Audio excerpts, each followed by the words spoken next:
Good morning students. आज हम कक्षा 10 के संस्कृत के दूसरे चैप्टर के विषय में बात करेंगे।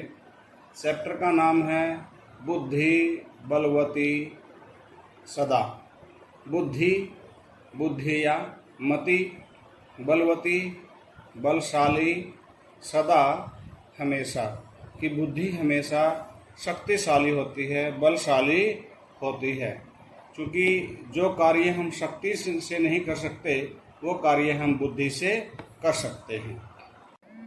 इस लेसन में आप देखेंगे कि एक देउल लाखों नाम का गांव है, वहाँ एक राजपुत्र रहते हैं, राजकुमार रहते हैं। उनकी पत्नी जो है अपने दोनों बेटों के साथ किसी जरूरी कार्य से अपने पिता के घर जाती है। रास्ते में वन में उनको एक बाघ दिखाई देता है आते हुए। तो किस प्रकार से बुद्धि की सहायता से वे अपना और अपने बच्चों का बचाव करती है, ये इस लेसन में दिखाया गया है। इसलिए हमें भी बुद्धि का प्रयोग करना चाहिए, ये इसमें आप देखेंगे। अस्ति देवलाख्यो ग्राम है, तत्र राज सिंह नाम राजपुत्र है वस्ति समय। अस्ति, जब कथा के प्रारंभ में अस्ति आता है तो वो भूतकाल का सूचक होता है। अस्ति यहाँ जाएगा था। देवलाख्य है, देवलाख्य है नामक ग्राम है, गांव, तत्र वहाँ, अर्थात उस गांव में, राज सिंह है नाम, राज सिंह नामक राजपुत्र है, राजा का पुत्र यानी कि राजकुमार वस्ति समय रहता था। एकदा केनापि आवश्यक कार्येण तस्य भार्या बुद्धिमती पुत्रद्वयो उपेता पितुर्गृहं प्रति चलिता।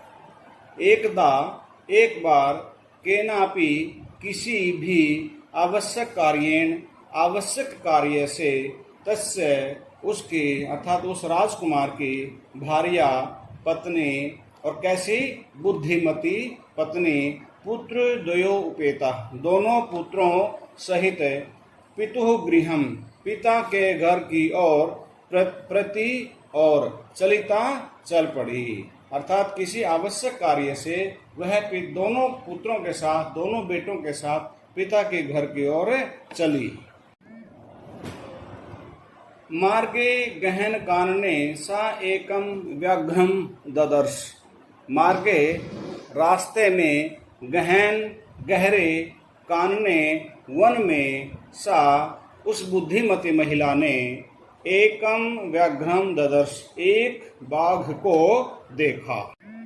सा व्याघ्रम आगच्छन्तं दृष्ट्वा धारिस्त्रयात् पुत्रौ चपेटया प्रहृत्य जगा। सा, उसने, उस बुद्धिमती महिला ने, आगच्छन्तं, आते हुए, दृष्ट्वा, देख करके, व्याघ्रम आगच्छन्तं दृष्ट्वा, व्याघ्रम, बाघ को, आगच्छन्तं, आते हुए, दृष्ट्वा, देख करके, धार्ष्ट्रयात्, धृष्टता से, ढिठाई से, पुत्रौ, दोनों पुत्रों को, चपेटया, चपेट लगा करके, थप्पड़ से, प्रहृत्य, प्रहार करके, उक्तवती, कहा।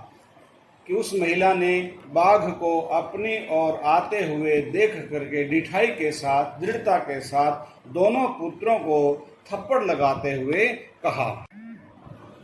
कथम एकैकशः व्यग्र भक्षणाय कलहम कुरुतः है। कथम, क्यों, एक एक सह, अकेले अकेले, व्यग्र भक्षणाय, बाघ को खाने के लिए, कलहम कुरुत है, तुम दोनों झगड़ रहे हो, झगड़ा कर रहे हो। अयम एक है तावत विभज्य भुज्यताम। अयम, यह, यानी कि इसको, एक है, एक को ही, तावत, तब तक, विभज्य, बांट करके, भुज्यताम, खा लीजिए।